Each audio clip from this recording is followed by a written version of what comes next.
It decides if you can buy a house, get a car, rent an apartment, even land certain jobs. But here's what nobody tells you. The credit score system was not created to help you. It was created to help banks and lenders make more money off you. And the more I looked into how it actually works behind the scenes, the angrier I got.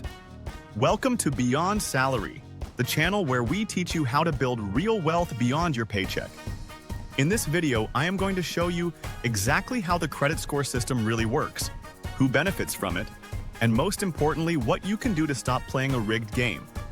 By the end of this video, you will never look at your credit score the same way again. And if this is your first time here, make sure you subscribe and hit the bell so you never miss a video. Post every week. Let's get into it.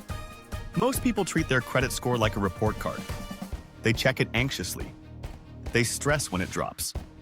They celebrate when it rises. But think about this for a second. You are spending your energy managing a number that was invented by a private company to help other private companies decide how much money they can make from you. That is not a system designed for your benefit. That is a system designed to benefit lenders. And before you think this does not affect you, consider this. The average American pays over $130,000 in interest over their lifetime. A significant chunk of that is directly tied to their credit score. Even a 50-point difference in your credit score can cost you tens of thousands of dollars over your life. So understanding this system, really understanding it, is one of the most important things you can do for your financial future. Let's start at the beginning. The FICO score, which is the credit score most lenders use, was created in 1956 by a company called Fair Isaac Corporation. Notice that? A corporation, not the government. Not a consumer protection agency, a private company. Their business model is simple. They sell your credit score data to banks and lenders. The more lenders rely on credit scores, the more money Fair Isaac makes. So from day one, this system was built to serve the lending industry, not the American consumer. Now, your FICO score is calculated using 5 factors. Payment history makes up 35% of your score. Amounts owed makes up 30%. Length of credit history is 15%. New credit is 10%. And credit mix is the final 10%. On the surface, this sounds reasonable. Look closer. To have a good credit score, you need a long credit history. That means you need to have been borrowing money for years. You need a good credit mix. That means you need multiple types of debt, credit cards, auto loans, mortgages. You need low credit utilization. That means you need open credit accounts even if you do not use them. In other words, to have a perfect credit score, you need to be a perfect lifelong borrower. The system literally rewards you for borrowing more responsibly, not for being debt-free.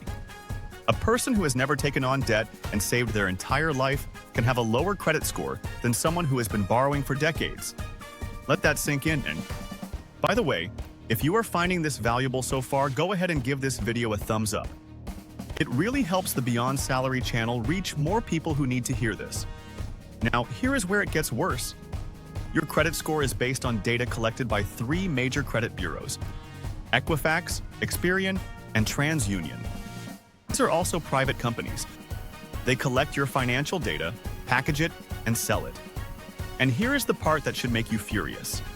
Studies consistently show that around 1 in 5 Americans have errors on their credit report. Errors that can lower your score. Errors that can cost you thousands of dollars. And what happens when you report an error? You have to go through a dispute process that can take months, during which time that error is still affecting your score, still costing you money. In 2017, Equifax had one of the largest data breaches in history. The personal data of 147 million Americans was exposed. Their punishment? A settlement that worked out to about $125 per affected person. Meanwhile, their profits kept growing. Here is the real game being played. When you apply for a loan, the lender pulls your credit score. If your score is high, they offer you a low interest rate. You borrow. They make money. If your score is low, they either reject you or offer you a high interest rate. You borrow at a higher cost. They make even more money. Either way, the lender wins. The credit score system creates a perfectly tiered customer base for lenders. High scores get decent rates that keep them borrowing comfortably. Low scores get punished with rates that are sometimes bordering on predatory. And the system is designed so that the people who can least afford high interest rates, the ones with low scores, end up paying the most. It gets even broader than loans. Landlords check your credit score before renting to you. Some employers check your credit score before hiring you, especially in finance roles. So a single financial mistake, a medical bill you could not pay, a job loss that led to missed payments, can follow you for 7 years. 7 years. Not just affecting your ability to borrow, but your ability to find housing, find work. The system has way more power over your life than most people realize. Now, here's the part most videos skip. I am not telling you to ignore your credit score. In today's system, you still need to play the game, but play it consciously. First, check your credit report for free every year at annualcreditreport.com. This is the only federally mandated free report site. Dispute any errors immediately. Do not wait. Second, you do not need a perfect credit score. You need a good enough score.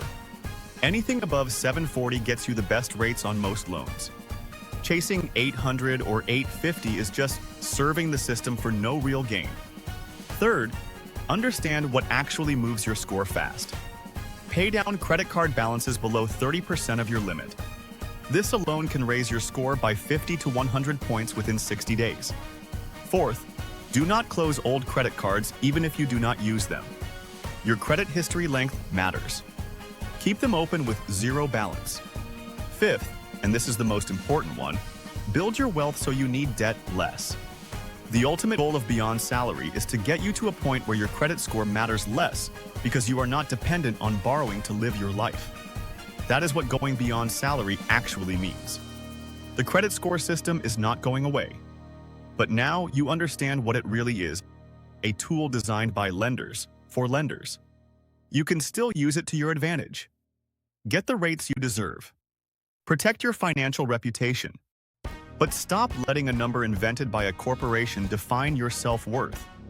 Your net worth matters more than your credit score. Your savings rate matters more than your credit score. Your financial independence matters more than your credit score. That is what Beyond Salary is all about.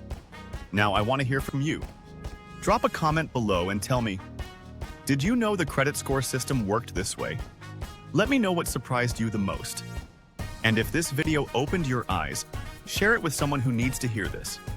You might just change their financial life. If you are not subscribed yet, hit that subscribe button right now and join the Beyond Salary community. Every week, we break down exactly how to build real wealth beyond your paycheck. I will see you in the next one.